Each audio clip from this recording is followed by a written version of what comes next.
భారీ శ్రీ మహావిష్ణువు విగ్రహం బెంగళూరు నగరంలో ఉంది. సుమారు 108 అడుగుల ఎత్తైన ఏకశిలా విగ్రహమిది.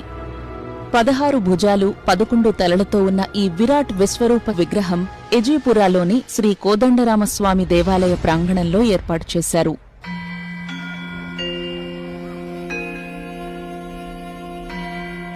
సాధారణంగా ఇంత పెద్ద ఏకశిలా విగ్రహాలను తరలించడం కష్టం కాబట్టి ఆ రాయి దొరికే కొండ దగ్గరే చెక్కుతారు. కాని ఈ భారీ విగ్రహం కోసం తమిళనాడులోని తిరువణ్ణామలై దగ్గర కోరుకొట్టై గ్రామం నుంచి 600 టన్నులకు పైగా బరువైన రాయిని దాదాపు 350 కిలోమీటర్ల దూరం ఎన్నో వ్యయ ప్రయాసల కోర్చి బెంగళూరుకి తరలించారు. ఈ విగ్రహ రూపం కోసం ప్రత్యేకంగా కసరత్తు చేశారు దీన్ని ఏర్పాటు చేసిన డాక్టర్ సదానంద.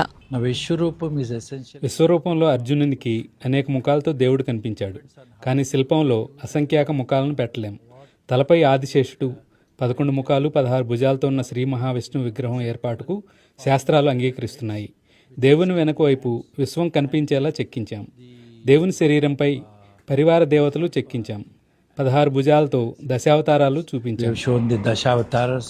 రాయిని గుర్తించి దాని తవ్వకానికి అనుమతులు తేవడం, భారీ యంత్రాలతో కదిలించడం, ప్రత్యేక ట్రక్లో చిన్న రోడ్లు పాత వంతెనలను దాటుకుంటూ తరలించడం, బెంగళూరులో శిల్పంగా చెక్కడం, మధ్యలో కోవిడ్, తరువాత క్రేన్లు కూడా లేపలేని ఆ శిల్పాన్ని యంత్రాలతో నిలబెట్టడం, దానికోసం భారీ ఫౌండేషన్ వేయడం, ఇదంతా జరగడానికి కొన్నేళ్లు పట్టింది.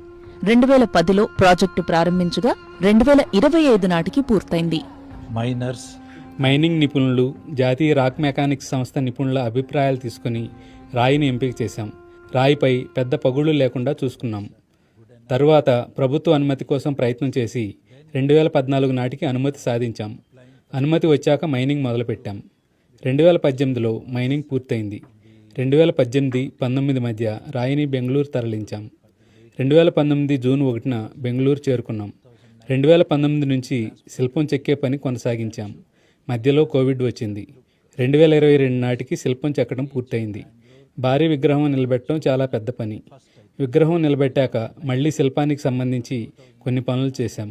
మొత్తంగా 2025 నాటికి పని పూర్తి చేసి జూన్ 2న ప్రాణప్రతిష్ఠ చేశాం.